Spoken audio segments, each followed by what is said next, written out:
ప్రపంచవ్యాప్తంగా కోట్లాది మంది భక్తులకు ఆరాధ్య దైవంగా విరాజిల్లుతున్న కలియుగ ప్రత్యక్ష దైవం శ్రీ వెంకటేశ్వర స్వామి లడ్డూ ప్రసాదాన్ని అపవిత్రం చేసి కోట్లాది మంది భక్తుల మనోభావాలను దెబ్బతీసిన మాజీ ముఖ్యమంత్రి వైఎస్ జగన్ ఇతర వైసీపీ నాయకులు తక్షణం స్వామివారికి క్షమాపణ చెప్పి తమ తప్పుకు ప్రాయశ్చిత్తం చేసుకోవాలని జిల్లా తెలుగుదేశం పార్టీ అధ్యక్షులు ఏలూరు ఎమ్మెల్యే బడేటి చంటి డిమాండ్ చేశారు. అలాగే వైసీపీ నాయకులకు భవిష్యత్తులో రాష్ట్రంలో ప్రజలను ఓటు వేయమని అడిగే నైతిక హక్కు లేదని స్పష్టం చేశారు. మతాల మధ్య విద్వేషాలను, కులాల మధ్య కొట్లాటలను సృష్టించి తన పబ్బం గడుపుకోవాలనుకుంటున్న జగన్మోహన్ రెడ్డికి సిబిఐ సిట్ ఇచ్చిన నివేదిక చెంపపెట్టు లాంటిదని బడేటి చంటి తీవ్ర స్థాయిలో మండిపడ్డారు. సిబిఐ సిట్ శ్రీవారి లడ్డూ తయారీకి ఉపయోగించే నెయ్యి సరఫరాలో బడా కుట్ర జరిగినట్లు తేల్చిన నేపథ్యంలో కలియుగ ప్రత్యక్ష దైవం శ్రీ వెంకటేశ్వర స్వామి వారి లడ్డూ ప్రసాదాన్ని కూడా వైసీపీ నాయకులు అపవిత్రం చేశారని పేర్కొంటూ కూటమి ఆధ్వర్యంలో గురువారం మహాపాపం నిజం పేరుతో ప్రత్యేక కార్యక్రమాన్ని నిర్వహించారు. దీనిలో భాగంగా ఆర్ఆర్పేటలో టీడీపీ జిల్లా అధ్యక్షులు బడేటి చంటి, బీజేపీ జిల్లా అధ్యక్షులు చౌటుపల్లి విక్రమ్ కిషోర్ ఆధ్వర్యంలో భారీ ప్రదర్శనగా బయలుదేరి శ్రీ వెంకటేశ్వర స్వామి వారి దేవస్థానానికి చేరుకున్నారు. అక్కడ స్వామి ఆలయ ప్రాంగణంలో సంప్రోక్షణ కార్యక్రమాన్ని చేపట్టి ఆలయాన్ని పరిశుభ్రం చేశారు. ఆలయ ప్రధాన అర్చకులు కిలాంబి మారుతి శ్రీనివాస రామానుజాచార్యులు ఈ కార్యక్రమాన్ని చేయించారు. అనంతరం టీడీపీ అధ్యక్షులు బడేటి చంటి మాట్లాడుతూ గత ప్రభుత్వంలో మాజీ సీఎం జగన్ వైసీపీ నాయకుల అక్రమాలకు అడ్డు అదుపు లేకుండా పోయిందని ఆరోపించారు. ఆఖరికి తిరుమల దేవదేవుని ప్రసాదాన్ని కూడా కల్తీ చేసేందుకు వెనుకాడలేదని తీవ్రస్థాయిలో ధ్వజమెత్తారు. రసాయనాలతో తయారు చేసిన నెయ్యిని వినియోగించి లడ్డూ ప్రసాదాన్ని తయారు చేశారంటూ సిట్తో పాటు ఇతర విచారణా సంస్థలు తేల్చడంతో వైసీపీ ప్రభుత్వంలో జరిగిన లడ్డూ అపవిత్రత నిజమని తేటతెల్లమైందని పేర్కొన్నారు. ఇప్పటికైనా వాస్తవాలను అంగీకరించి మాజీ సీఎం జగన్, వైసీపీ నాయకులు వెంకటేశ్వర స్వామి వారిని క్షమాపణ వేడుకోవాలని సూచించారు. ఈ క్రమంలో రాష్ట్రంలో ఓట్లడిగే హక్కే ఆ పార్టీ నేతలెవరికీ లేదని, అసలు వైసీపీ రాజకీయ పార్టీయే కాదన్న ఆయన ఎప్పటికైనా మతాలు, కులాల మధ్య విద్వేషాలు రెచ్చగొట్టే ధోరణికి స్వస్తి పలకాలంటూ జగన్మోహన్ రెడ్డికి హితవు పలికారు. అలాగే తమ మనోభావాలను దెబ్బతీసిన వైసీపీ పార్టీని వెంకటేశ్వర స్వామి భక్తులెవరూ క్షమించరని ఆయన స్పష్టం చేశారు. బీజేపీ జిల్లా అధ్యక్షులు విక్రమ్ కిషోర్ మాట్లాడుతూ గత వైసీపీ ప్రభుత్వం శ్రీవారి భక్తుల మనోభావాలను దెబ్బతీసే విధంగా వ్యవహరిస్తే లడ్డూ కల్తీ వ్యవహారంలో విచారణ సంస్థలన్నీ నిగ్గు తేల్చిన నిజాలు తిరుమల దేవాలయ విశిష్టతను కాపాడే విధంగా ఉన్నాయంటూ వెల్లడించారు.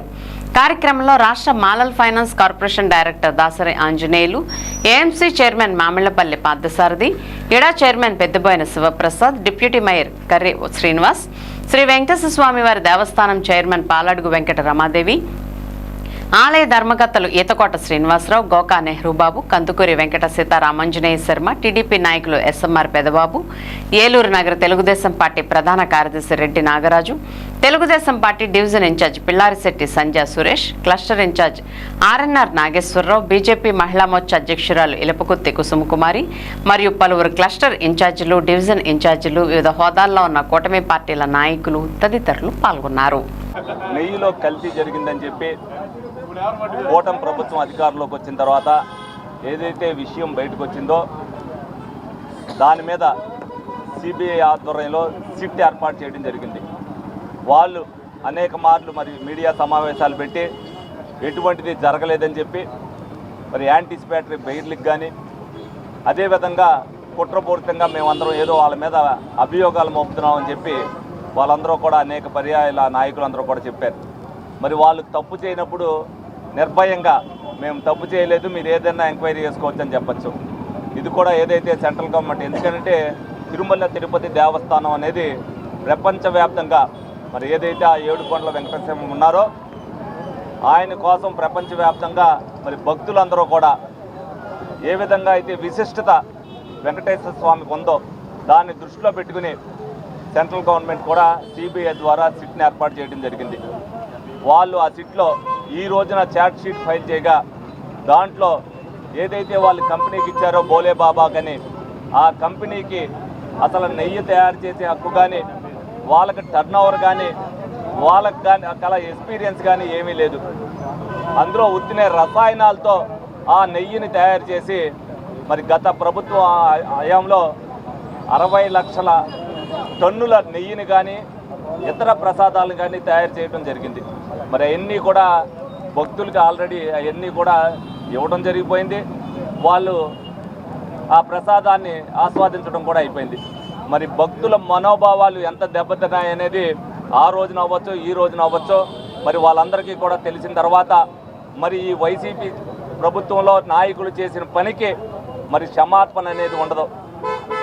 ఏదైతే ఆ వెంకటేశ్వర స్వామి దాని ప్రసాదంలో కూడా కల్తీ చేయటం ఎంత నేరం అనేది ప్రజలందరికీ తెలియాలనే ఉద్దేశంతోనే ఈ రోజున తెలుగుదేశం పార్టీ కూటమి ఆధ్వర్యంలో మరి మీడియా ద్వారా ప్రజలందరికీ కూడా తెలియాలి. వాళ్ళు అధికారం కోసం ఏదన్నా చేస్తారు. ఆంధ్రప్రదేశ్ ప్రజల నాశనం అయిపోయినా పర్వాలేదు, ఆంధ్రప్రదేశ్ నాశనం అయిపోయినా పర్వాలేదు, మనకు అధికారమే కావాలనుకోవటానికి వాళ్ళు ఏ విధంగా చేస్తారనేది తెలియాలనే ఉద్దేశంతోనే ప్రజలందరికీ కూడా మేము వివరించాలనే ఉద్దేశంతోనే ఈరోజు సిట్ ఏదైతే ఆ ఛార్జీ షీట్లో పొందుపరిచిందో ఆ విషయాలన్నీ కూడా ప్రజలకు వివరించాలని చెప్పి మేమంతా కూడా ఈ కార్యక్రమం నిర్వహించడం జరిగింది. ప్రజలకు తెలియక కాదు, ప్రజలను వాళ్ళు మభ్య పెడతానికి. ఇవాళ సాక్షి పేపర్లో ఏమీ జరగలేదు కల్తీ అని ఇచ్చినట్టు చెప్తున్నారు.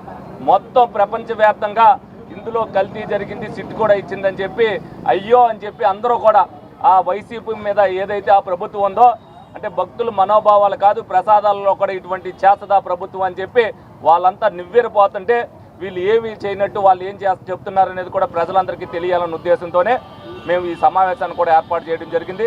డెఫినెట్గా ఎవరైతే ఉన్నారో నిందితుల మీద చర్య తీసుకుంటారు. దీంట్లో ఎంతైతే కుంభకోణం జరిగిందో, కొన్ని కోట్లాను కోట్ల కుంభకోణం జరిగిందో అదంతా కూడా వాళ్ళతో కట్టిస్తారు. అదేవిధంగా పరకామని కూడా ఏదైతే ఆ విషయం జరిగిందో వాళ్ళని మధ్యవర్తుల ద్వారా, ఎందుకంటే దొంగతనం జరిగినా కూడా తిరుమల తిరుపతి దేవస్థానంలో దొంగతనం జరిగినా కూడా దాన్ని మధ్యవర్తుల ద్వారా రాజీ చేసి కేసు ఎత్తేయడం అనేది ఏ విధంగా జరుగుతుంది అనేది ఎవరికి తెలియదు. వెంకటేశ్వర స్వామి గుడిలో కానీ వేరే గుడిలో కానీ దొంగతనం జరిగితే డెఫినెట్గా కేసు కట్టి ఆ వెంకటేశ్వర దేవుడి యొక్క సొమ్ము కాజేసినోటిని శిక్షార్హుడిగా ఆడికి శిక్ష పడేటట్టుగా చేయవలసిన ప్రభుత్వమే మధ్యవర్తిగా వ్యవహరించింది ఏమన్నదని కూడా మనం చూసాం. ఈ ప్రభుత్వం వచ్చిన తర్వాత వాళ్ళు చేసే తప్పుల్ని ప్రజలకు తెలియపరిస్తే రాబోయే రోజుల్లో వాళ్ళని ఏ విధంగా అయితే వచ్చి అడిగినప్పుడు ఈ విధమైన ప్రశ్నలన్నీ కూడా ప్రజలు వేయాలన్న ఉద్దేశంతోనే వైసీపీ ప్రభుత్వానికి కానీ వైసీపీ నాయకులకు కానీ ఇక ఆంధ్ర రాష్ట్రంలో ఓటు అడిగే హక్కు లేదనేది ప్రజలందరికీ కూడా తెలియటానికే. అసలు వైసీపీ అనేది రాజకీయ పార్టీయే కాదు. జగన్మోహన్ రెడ్డి గారు విద్వేషాలు సృష్టిస్తూ మతాల మధ్యన కులాల మధ్యన ఏ విధంగా చేస్తున్నాడని ప్రజలందరూ కూడా తెలియాలి. ఒక్కొక్క విషయంలో కూడా అన్నీ, అంటే రేపు కల్తీ మద్యం విషయంలో కూడా ఏ విధంగా అయితే బయటపడుతుందో అది కూడా తేటతెల్లం అవుద్ది.